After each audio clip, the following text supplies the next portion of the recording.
The Book of the New Sun is unanimously acclaimed as Wolfe's most remarkable work, hailed as a masterpiece of science fantasy, comparable in importance to the major works of Tolkien and Lewis by Publisher Weekly, and one of the most ambitious works of speculative fiction in the 20th century by the magazine of Fantasy and Science Fiction, which both statements that I heartily agree with. Hi, my name is Roman, and this is a quick review of The Shadow of the Torturer, the first book of the Book of the New Sun by Gene Wolfe.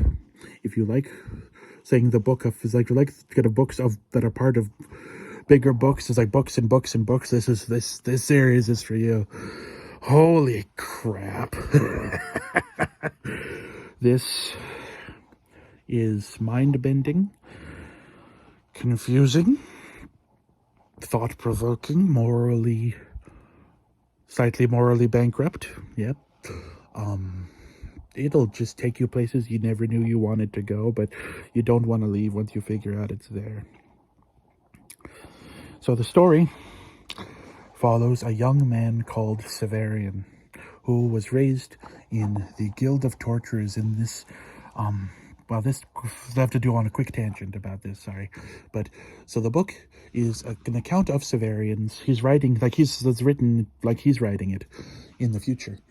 But, of his own future, looking back at his past, in a future of humanity, of the planet Earth, that's so kind of far ahead of where we are, that it seems like it's a medieval kingdom that has like ultra high tech kind of technologists also sitting there, along with all like, you know, the castles, the knights, the merchants, the torturers, the executioners. It's all kind of put together, so it checks my boxes.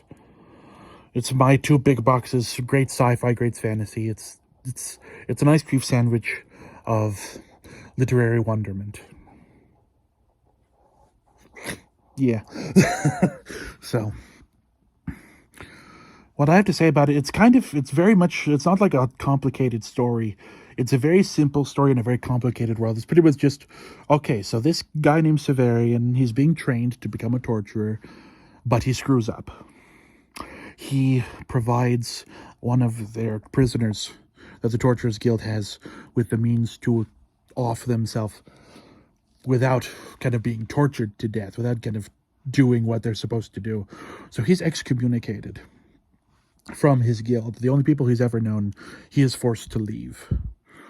But before he leaves, his teacher gives him this special sword that he uses to conduct his business. He's of the torturers outside of, but he's been kind of kicked out of their center. He's been forced to kind of go off on his own. He's been forced to wander and kind of engage with the strange world he doesn't know anything about. So at least kind of, even though the world's really complicated and confusing and no explanation is given for it, you through him kind of are, he's as confused as you are for the most part in his retelling. So you kind of are fed piecemeal what's going on through him, even though he's not kind of, through him writing the story, he assumes that his audience is familiar with everything, so he doesn't stop to like give definitions. You don't get any exposition dumps. You don't get like kind of like Gurney Halleck in the training room telling Paul Muad'Dib, them talking about the stuff that's going on in order to set it up.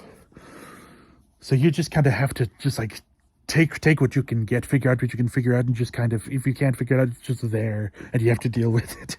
Things like that in this book. But it's amazing. It's one of these things, like, if you have the will to kind of stick with it, because it's very thick, very long, very kind of written, and kind of like, it's reminiscent of kind of the writing style of Ursula K. Le Guin in the Earthsea books.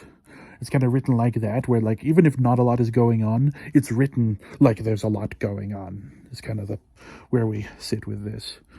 So if that sounds like something you want to do, it's very much check this one out.